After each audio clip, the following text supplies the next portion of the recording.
14 तारीख तीसरा महीना और 2024, माफ़ कीजिएगा कोई एक महीने बाद की खबर आई है, जिसके अंदर लिखा हुआ है कि वज़ीर आज़म शहबाज शरीफ ने हुकूमती इखराजात कम करने का ऐलान कर दिया। और उसके बाद ये एक बहुत बड़ी खबर है कि कहाँ कहाँ पर किस किस तरह से इखराजात को कम किया जाएगा। फिर जब हमारे सामने बजट आता है अफसार साहब, तो बजट में मुझे पता चलता है कि वज़ीर आज़म शहबाज शरीफ की सरकारी रिहाइश के इखराजात 72 करोड़ से बढ़ाकर तकरीबन 86 करोड़ रुपए माशाल्लाह कर दिए गए हैं। इसके बाद मुझे पता चलता है कि वज़ीर आज़म हाउस की गाड़ियों के लिए माशाल्लाह 9 करोड़ रुपए मुख्तस किए गए हैं। फिर मुझे पता चलता है कि वज़ीर आज़म हाउस की डिस्पेंसरी के लिए 1 करोड़ 44 लाख रुपए रखे गए हैं।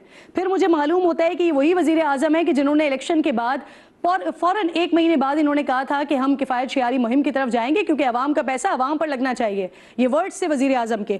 फिर वज़ीर आज़म के बागीचे को मैं देखती हूँ जिसको ज़रूरत है कि उस पर पानी वानी हो, फूल ज़रा लगे, तो वहाँ पर भी माशाल्लाह 4 करोड़ 48 लाख रुपए रखे गए हैं। वज़ीर आज़म के दौरों के लिए 60 लाख रुपए हैं। वफाकी और वज़राए मुमलिकत के लिए बजट 27 करोड़ से बढ़ाकर 50 करोड़ 54 लाख रुपए रख दिया गया है। वज़ीर आज़म के जो मुशीरान हैं उनके लिए 3 करोड़ 61 लाख रुपए से बढ़ाकर 6 करोड़ 31 लाख रुपए मुख्तस किया गया है। काबीना डिवीजन के लिए 68 करोड़ 87 लाख रुपीस का बजट है और मावरीन खुसूसी के लिए बजट जो है वो 3 करोड़ 70 लाख रुपए से बढ़ाकर 11 करोड़ 3 लाख रुपए किया जा चुका है।